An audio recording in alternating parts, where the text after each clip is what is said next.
PR সিস্টেমে নির্বাচন চাই, সংখ্যানুপাতিক হারে নির্বাচন, পিআর সিস্টেমে নির্বাচন দিতে হবে। বর্তমান নির্বাচন কমিশনকে বলবো, জুলুম, অত্যাচার, অবিচার, পেশি শক্তির ব্যবহার, অবৈধ টাকার সরাসরি বন্ধ করার জন্য সংখ্যানুপাতিক হারে নির্বাচন দিতে হবে। কোন ব্যক্তিকে ভোট দিবে না, মার্কাকে ভোট দিবে। প্রত্যেকে কিসে ভোট দিবেন? যদি মার্কায় ভোট দেন, ধরে নেন যদি হাত পাকা প্রতীক 30% ভোট পায়, তাহলে তাদের সংসদ সদস্য হবে 90 জন। কি বলা ঠিক না? আসুন পিআর সিস্টেম নির্বাচন চাই। পল্লী বিদ্যুতের সাথে যে জুলুম করা হচ্ছে, অত্যাচার করা হচ্ছে, এখনো পল্লী বিদ্যুতের অনেক অফিসাররা জেলের মধ্যে ধুকে ধুকে জীবনের সাথে লড়াই করছে।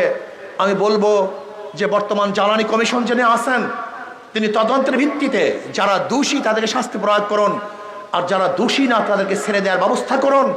এবং পল্লী বিদ্যুতের মধ্যে যে ঝামেলা চলতেছে, বৈষম্য চলতেছে, সেই বৈষম্য দূর করে সুন্দর এক পল্লী বিদ্যুৎ উপহার দেন, যার মাধ্যমে মানুষ সুন্দর মতো বিদ্যুতের সেবা পেতে পারে। সেই ব্যবস্থা আপনাকে অবশ্যই করতে হবে।